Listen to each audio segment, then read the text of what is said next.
Hi, I'm Mikkel Weber, founder and auteur of House of Peregrine. Expat, immigrant, pioneer, none of these were a fit, but Peregrine describes what we are all about perfectly. Those that craft their life story with intention. I've spent the last 6 years in awe of the life-changing connections and stories I have experienced while living abroad, and believe it is time for this adventure to be recognized, celebrated, and elevated to the life stage that it is.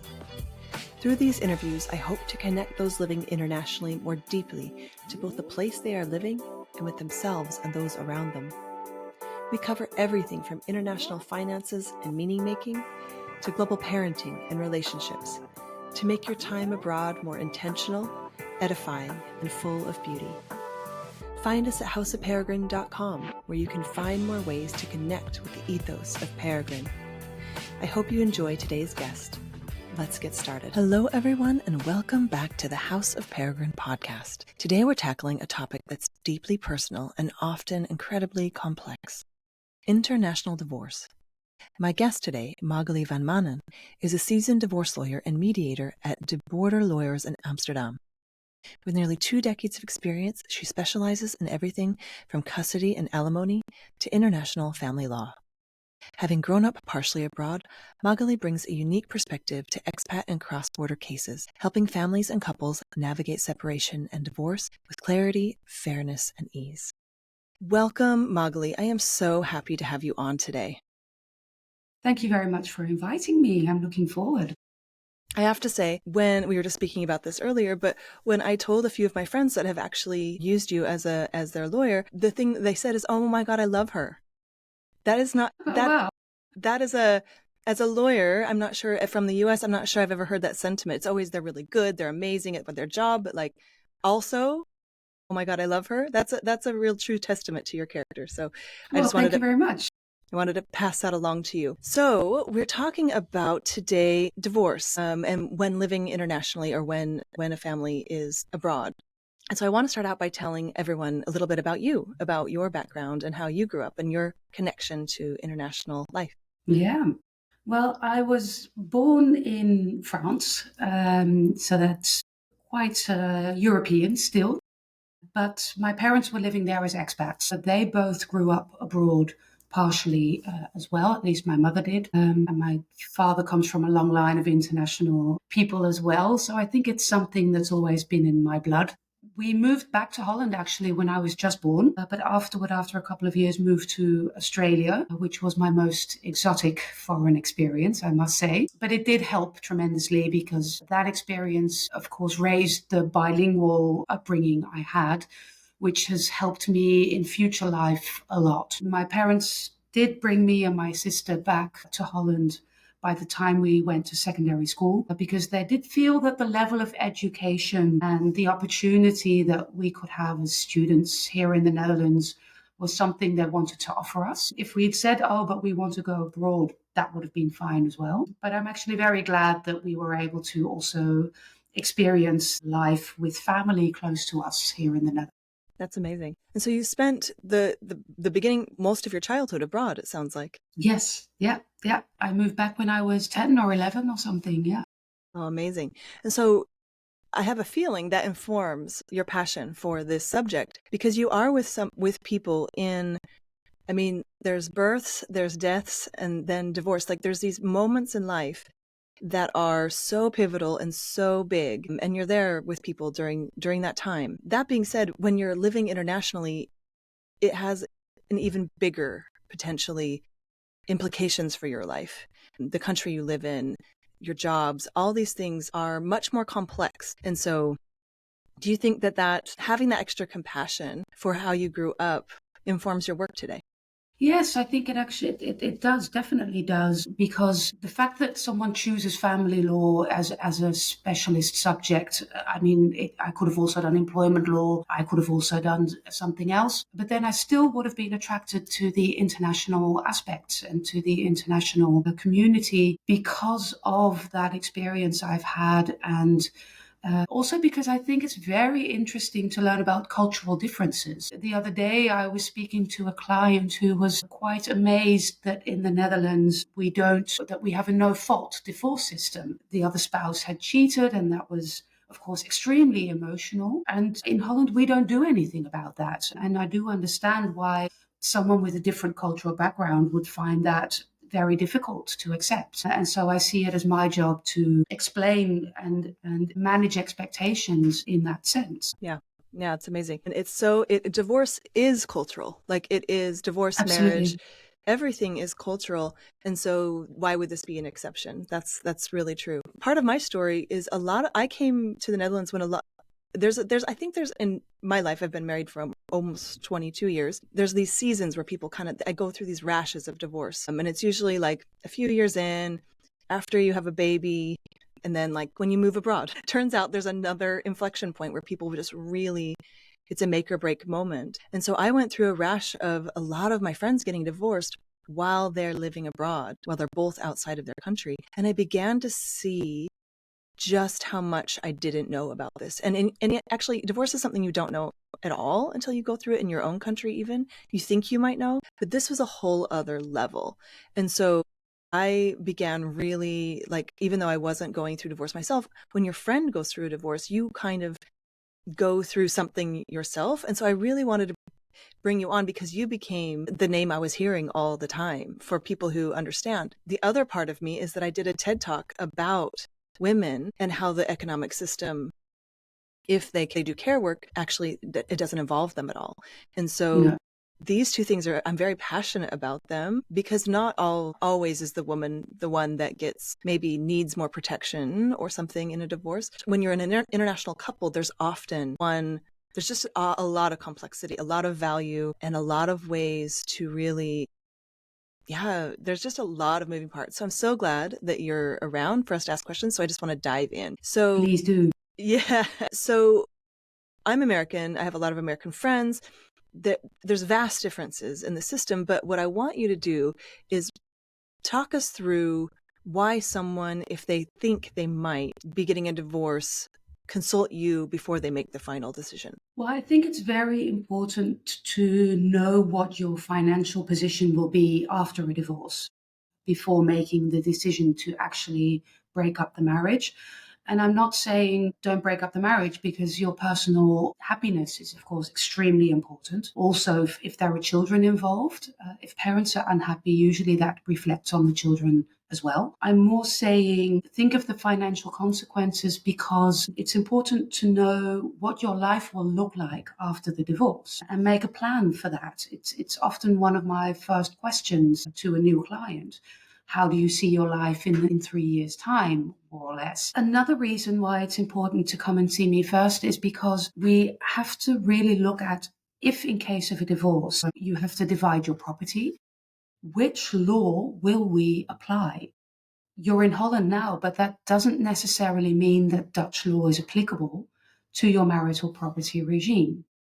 It will most likely be applicable to spousal support, to child support, but not to the division of property. And, well, to make it very more or less a strategic advice, it could be that it's still possible to petition for a divorce in the country where you're from. And it could be that that country applies different laws to matrimonial property regimes, which could either be beneficial or less beneficial.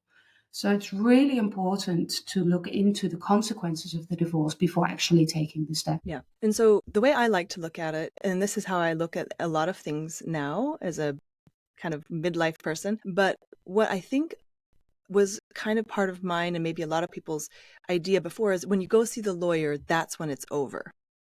And instead, we want to tell people maybe if you think this might be a possibility, know what you're in for.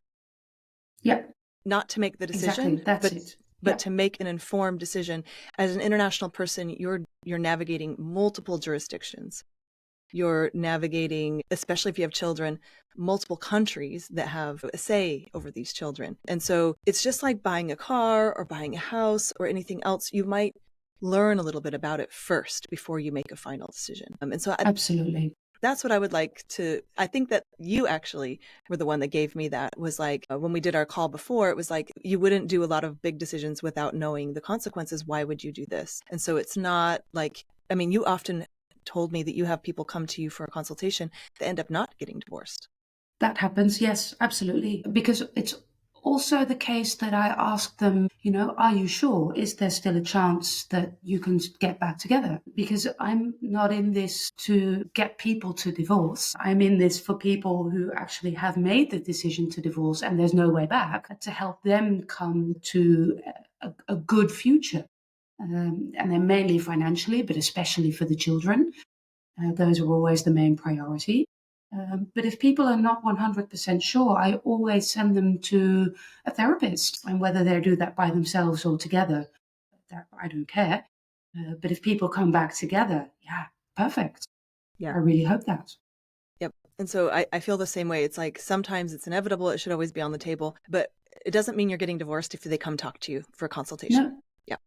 No, and I also increasingly have people who come for a consultation who say, look, I just want to know where I stand. I'm not thinking of a divorce. It's everything's going fine. I just want to know if my finances are in order and whether I should be thinking of a post-nuptial agreement or, what are my rights? What are my obligations? This is such an amazing point. And I think an inflection point is when you get married, then you have kids. But then again, I really want people to think about doing an agreement for when they change countries, about how value is divided. Because often, and I don't know if you see this, I see this just in my peer group and my friends, is that one partner often takes over the household when they didn't before, when they move abroad. And so that value has to be accounted for. And then you start changing rapidly, both of you, because you're in a new country, a new language, a new house, and both of you are changing separately. And then a lot of times that puts a lot of stress on a relationship. And then you find yourself in a totally different financial place than you thought you were, maybe even 2 years ago. And so do you ever I wish there was a contract you could go over. That's what my TED Talk was about, to be like, have a contract that that assigns value in your relationship. Do you ever help people make a prenuptial agreement that includes value all the way through?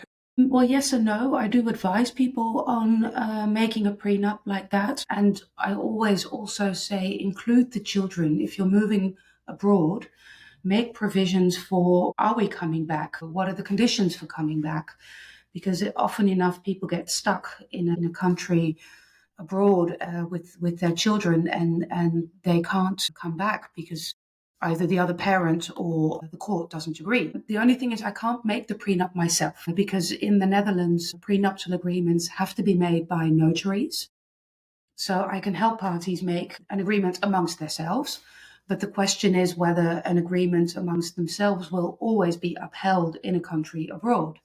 So usually I say make a notarial pre or post-nuptial agreement because then we can be sure that it's a valid and legally binding document. That's amazing. That's amazing advice. Okay. Well, that's such good questions, not even what I was talking about today, but I have such a passion for discussing value whenever there's a big change because it really does make a huge difference in making relationship decisions less excruciating when and if the terms change. Okay, so a lot of people are from either they're living in a different country, let's say because we're both in the Netherlands. Both people live in the Netherlands, but they're from a different passport country. They've come with no agreement and they come, one of them, usually you represent one part of the couple, right? Not both. It depends. I do both. If people come to me for advice and help as a lawyer, then I, of course, have that one client. Often people will also come and ask me to be a mediator. And then it's usually a divorce mediation where we settle all the consequences of the divorce at the table, sign it, and the divorce is then just an administrative procedure. I can't do both at the same time or in the same case. I'm either a mediator or a one-sided lawyer. But if someone reaches out to me, my first question is always, do you want me to be your lawyer or are you looking for mediation? That's amazing. Okay, so that's really good for people to know that that's an option. And I think that's very specific also to this market. It probably also works in other countries, but mediation is the first choice usually. But where do you see when international couples come to you or when someone comes to you, say someone from the US or someone from anywhere else that's not here, they come to you, what are the kind of the questions that you want them to be thinking about? Mainly, I want them to think about, well, as I said before, what do you want your life to look like in 3 years' time? So how do you see the division for the kids? Because usually expats will have children. If not, I mean, okay, fine. But usually there are children involved. And then there's always a question, do you intend to stay here or do you intend to go back to your home country? And what does your spouse think about that? And if you're going to live in separate countries, how do you plan on doing the division of care for the children? Important question is also, how do you see your own responsibility in earning an income? Is it possible to earn your own income, or are you dependent on your spouse in that sense? Yeah, if they have a visa or something that they're reliant and they're unable. Yep. Yeah, yeah. Yeah, so that's an important question. For me, in a first meeting, yes, we definitely talk about assets and how they're going to be divided and what your net worth is, etc. But in the Netherlands, usually that's quite I'd almost say a simple outcome, because we look at the applicable law and we say, okay, does everything have to be divided 50-50, or is there a different division of assets? So for me, that isn't even the most important point. So the most important point is, how are you going to sustain yourself in the long run? Yep. Yeah. And there's often surprising things that come out of that. So for instance, something that I learned is, even if you're both from outside of the Netherlands and you have children here, until you have an agreement, neither those kids are staying here in the Netherlands. Yes. That is such a surprising, and often it catches people off guard if they're not from here. The kids are here until you guys work it out. And I find that both terrifying and comforting, right? As someone who's not from here and my partner's not from here, you always think, oh, I can go back. No. That's not how it works. You can't. No, and to be honest, for me as a lawyer, it's extremely frustrating as well. I do think that there's a difference between, let's say, mixed marriages, where you're married to a Dutchman or a Dutch woman and decided to live here because it's one of your home countries, and the what I call them real expats, the people who came here just for 2, 3, 4, maybe 5 years. And especially for that second group, for me, it's extremely frustrating to have to tell them, I'm sorry, you can't go back, even though it was never your intention to stay here in the long run. We can petition the court for substitute permission to be able to go back to your home country, but often that petition is denied because the courts are afraid that the bond between the children and the left behind parent will be damaged because of the big distance between the parents and the children. And that means that someone who doesn't want to live here has to live here. Yeah. And or I mean, they can technically leave, their children just can't. Yeah. And so that's I was shocked when I learned this through a friend who was getting divorced. They're both American, and their children they're here. Neither one of them could leave it unless they wanted to leave the children. It's also oddly comforting, honestly, because then this child first mentality, I have 3 children myself, but like, it's both terrifying and comforting, I have to say, as someone, because it really forces you to make that decision as a couple. Like, it's the state against, it kind of gives you a bad guy. Yeah, which is true. Yeah. So the other thing that I've seen happen is, there is some things that as an international, you aren't always able to fall back on the Dutch case law or Dutch things. So sometimes it does default to your home country, the jurisdiction of things like maybe stocks or inheritance. These things don't always fall under what you think would be 50-50 or things like this, that would, if it's 2 people who live in this country, there's a set of rules that are pretty cut and dry. But in international divisions of property and assets, sometimes there's complication. Do I have that correct? Yes, that is correct. And especially if we're in a divorce case where the property laws of your home country could determine how you have to divide your property. And let's say, for instance, as an example, the UK, they have an equity division. They say that means we're not necessarily going to divide everything 50-50, but we're going to look at what is fair and reasonable. And in most cases, that means a lump sum payment for both equity and future income. So just a one-off payment and then it's done. The clean break principle. Whereas in Holland, we say we're going to divide the property 50-50 because that was until today what you built up together. And going forward, we're going to divide future income by way of spousal support. If those two coincide, that could make things quite difficult because then we're looking at the clean break from the UK perspective, plus spousal support going forward. And it's a good question whether that's fair or not. Yeah. And so is it wise, because it could be that one partner could really benefit from this combination and the other really doesn't. And so then that's where there might be a massive disagreement that has to go to court. And that in a Dutch court would be just argued by lawyers at this point. Is that by right? Lawyers, yeah. Yeah, and then that's right. Yeah. Previous case law and all this stuff. And so you're kind of at the mercy of that, which is, again, where I'm from, pretty normal for normal divorces. So is it wise maybe to research or maybe talk to a lawyer in each country, your home country and here, to determine where you want to file? Yes, and that's usually my advice to international clients, to reach out to a lawyer in your home country to find out, first of all, whether you can get divorced in that country and what the consequences would be of that divorce over there, so that we can put that advice and my advice next to each other and see what is not only most beneficial, but also most practical and logical. Often we say, do the divorce here because the children are here, alimony is here, and the division of assets. Well, we can obtain advice on how to do that from that other country, and then we can settle everything over here. Also, because compared to some other countries, the Dutch lawyers are less expensive.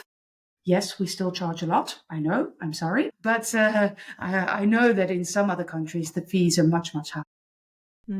So it could be a logical choice that way. That's interesting. But I would say that because this is what happens, this is what, in my circles, again, there was a rash of divorces after like 3 years of living here. So I feel like I got a front row seat. The advice was, oh no, Dutch, it's better to get divorced here. It's better to get divorced here than say in the US or somewhere. It's fair. Everything's 50-50. That was not always true. And so that talking to someone like you could be massively beneficial if you're thinking about this, or if you're planning to go through with it, simply because going to a mediator isn't always the best choice, even though it's the least expensive choice. It's a lot of things, especially for local people who live here and they're both Dutch. But I think it's well worth the time with you to determine if there's any things that you need to be thinking about. Yes, I agree. And then I will advise to go to a mediator to finalize the divorce, to make the settlement and the negotiations. And I can be there in the background to help, to check everything. But it's certainly worthwhile to obtain some advice before you actually go into the mediation. Yeah, that's such good advice. Because when you're in the middle of it, and this is the next part I want to ask you about, I feel like people are not in their right mind. This all sounds very logical. I'm sure it's all very logical. But when you're in the middle of it, having someone who knows the law and knows what's going on, this is potentially one of the most traumatic things that people go through. And you're abroad and you're in another country. Tell me what that often looks like. How do you support your clients through that? Because you really can't see things clearly sometimes. No, it's completely true. And sometimes I get questions from clients that even someone who isn't versed in the law could answer because it's just common sense. But because you're in this very emotional and not only unclear, but also, let's say, you don't know what the future is going to bring. It's all unknown. Tend to think, oh my gosh, I don't want to make a mistake, or oh, should I do this or should I do that, or I need to buy something, am I allowed to buy something? It's, they're not difficult questions, but people just tend not to see the bigger picture anymore because they're in the middle of a conflict. And they're afraid to take the wrong decision or take the wrong step or do something that's detrimental to their legal position. What are the biggest fears you see people having? Well, that they will do something, as I said, that's detrimental to their legal position. Mainly, what I often see is that physically staying in the same house becomes very contentious. And people say, maybe I should just leave the house, move elsewhere. But that can have an effect on your chances of being able to move back to the house. So often I say, okay, but is there a different option if you need to stay in the house, or if you want to keep the house but your ex wants to keep the house as well, then moving out is often not the best option. So, and also with children, if you're looking for a certain division of care for the children, that people are afraid to make decisions or do things that will, give the other person an advantage. Right. And so there's a fear. I know the number one fear for a lot of my friends was they would lose their kids or be seen as a bad mom. Yeah. And so the court would look down on them and take their kids or give them less time with them or something. I see that a lot. Yeah. And then for men, I think it's similar. They don't want, if it's a traditional setup, they don't want to lose more money. They're afraid of losing more money. Of course, they're also often afraid of losing their children, I'm sure. But that's not a reality. That's not, unless there's abuse, it really isn't. I just want to set the record straight. Like, there's many cases you can lose your kids, but just not being with them as often is not one of them under Dutch law. Is that? No, exactly. Yeah. And that is indeed a misunderstanding that I hear a lot. I think that also has to do with the fact that child protection services are often called into a case. If there was a fight in the house and the police are called, then they call CPS. And often people get scared because of what they say, but it's completely unnecessary. Yeah. Okay. So in general, they want your kids to be with you if that's healthy for them. Yeah. And then what other fears financially do people generally have? Mostly it has to do with having enough income, having enough assets to be able to not only live comfortably, but of course, it's very difficult to find suitable housing these days. Mm-hmm. Well, to find a house, number one, to find something, but also something that is actually affordable. And especially if we're talking about parents with a different level of income, and where there used to be quite a comfortable house where the children had their own bedrooms, and suddenly one of the spouses, usually the woman, has to live elsewhere, and considering her income has to move to a 2-bedroom apartment, that's difficult. Yep. And it's especially because we're often looking at a more or less 50-50 division of care, maybe 60-40 or a little bit more, a little bit less. You do need to have a suitable place, and preferably close to each other, so that the children can move comfortably from one parent to the other and can go to school quite easily from both parents. Yep. And that's a major concern. Yeah, it's a major concern. Is there anything people can do to better their situation? Ask for more, assuming you don't have a prenuptial agreement that considers this ahead of time. Is there anything you can advise people to do to increase their chances of being able to support themselves better? Yeah, well, if it also depends on the age of the children, of course, but at least do your best to make a step into the working world. And even if it's only voluntary work, but at least try to find something for yourself that you can at least in time find a job. It could also be following a course, education, because these days spousal support, if you're eligible, will only last for 5 years. So after that 5 years, you're going to have to find work for yourself anyway. So you might as well start doing that now. Right. Okay. So just start standing on your own feet financially as soon as you can. And that doesn't hurt your chances, because there's a lot of times where if you don't have income in other countries, that you get more spousal support than if you did before. That's not the case in the Netherlands. Is that what I'm hearing? Yes. Well, no, yes and no. When we look at spousal support, there's 2 main subjects. The first is need. What do you need? Which budget do you need every month to sustain yourself? And the other is capacity to pay. So the person who has to pay spousal support, how much income they have, which is available to pay spousal support. So that need, the budget that you need, is determined by wealth during the marriage. What were you accustomed to spending during the marriage? And whatever you earn yourself is subtracted. And the other spouse is asked to fill in the gap. And what we usually see is that capacity to pay by no means reaches the amount of the gap of the need. So usually someone will have the opportunity to earn an own income, without losing spousal support. Okay. And I'm going to change direction. So thank you for all this advice, by the way. I feel like this is going to help a lot of people. If you're getting a divorce in the Netherlands, listen to this. This is like a lot of great advice. I want to ask, if you were to move abroad with all your knowledge, would you come on someone else's visa as a divorce lawyer? Do you think that's a wise move, even in the strongest of marriages? Well, the lawyer's answer is always, it depends. Of course. We're gonna put a big old disclaimer on this episode. This depends. is not legal advice. Exactly. No. So for me, to be honest, it's okay to go initially on the spouse's visa because you need to be able to build up a life over there. In the new country, you need to at least, have the feeling that you're settled for the first couple of years. But my advice would be at least either at the beginning or at some point to get information on how to get your own visa. Because as you said yourself, usually marriages tend to start to crack after the first couple of years, maybe 2 or 3 years. I know that here in the Netherlands, there are opportunities to get a visa to be able to stay with your children, your minor children. But I don't know if that's the case in other countries. And of course, it would make life increasingly difficult if the visa is the reason you have to leave the country and that you can't be with your children. Yep. Or you can't work. There's some visas where you can't. Or you can't work. Yeah. I find that incredibly insane that's the case. And so, but what I want to ask is there anything we can do? Why do you think as a divorce lawyer, what do you see in international couples that really gets in there and starts dividing people? If you had to name a few things.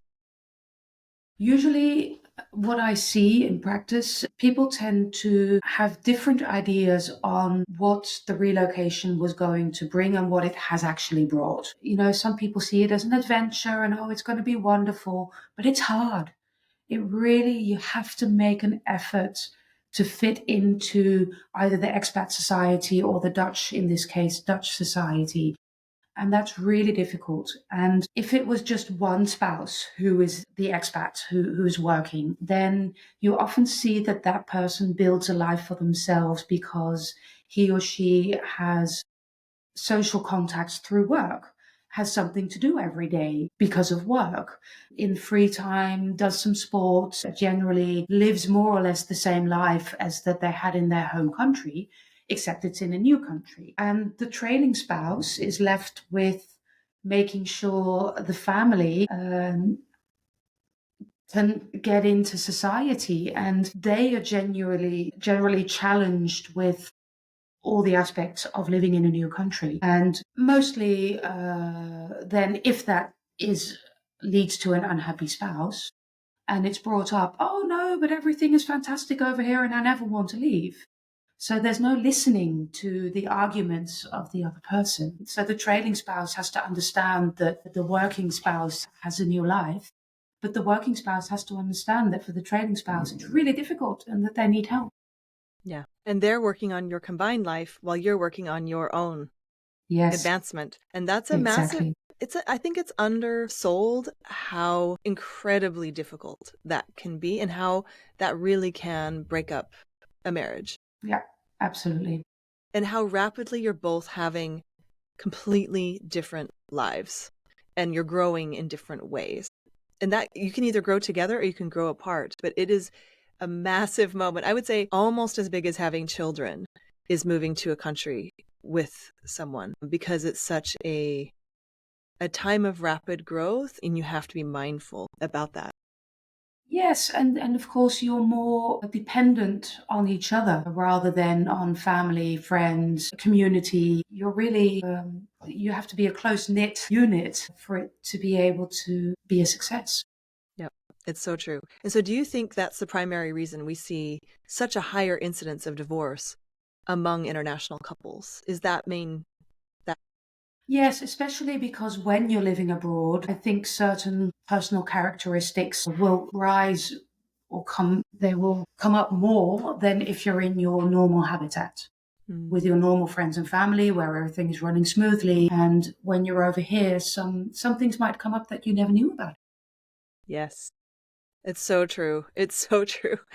You have different opportunities and also parts of your personality do become more exaggerated or uncovered. It's a time of rapid personal growth. And so also you could have good things that come out that you didn't know. And then that can lead you to grow more than your partner, perhaps. True. And I think also immersing yourself in a new culture can be very interesting and can also maybe bring some new things to your joint life. Yeah.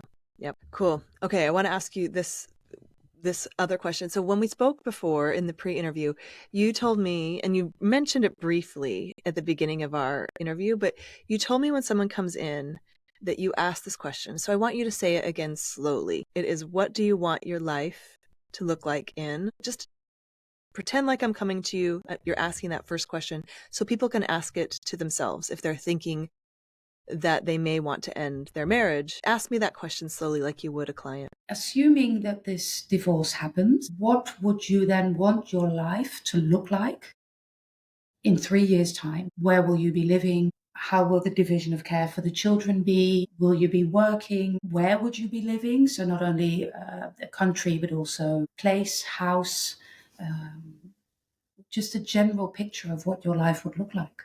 Yeah. And the answer to that question is a really good jumping off point for how you proceed with that next step, I think. What will this bring you? What will this take from you? What are you moving towards? Are you moving away from? What are your values? That's what you're also getting to, right? Exactly.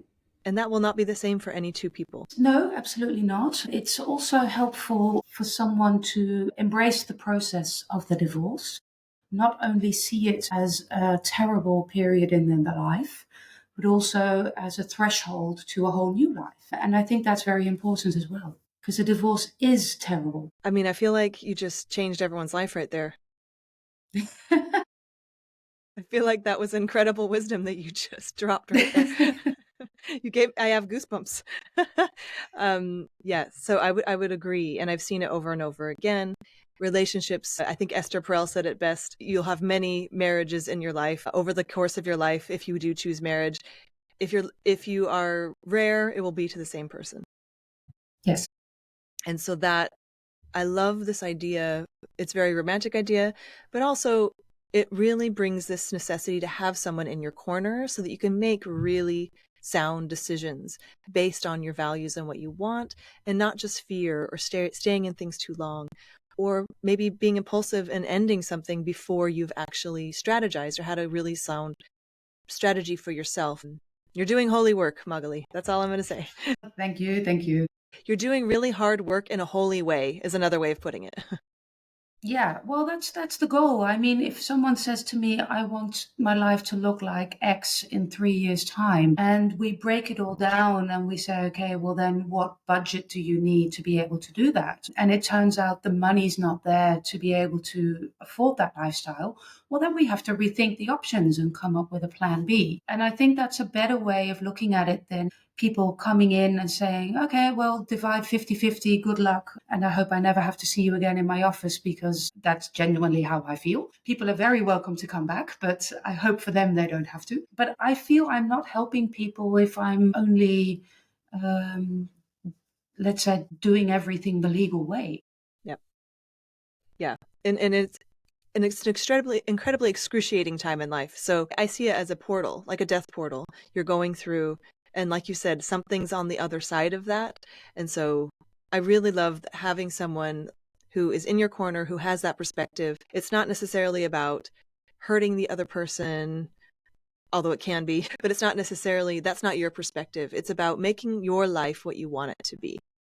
And it's so beautiful. Tell me how people can reach you. If they're, of course, if they know they want to get divorced, they could reach you, but also if they just want to have a chat about what that might look like for them.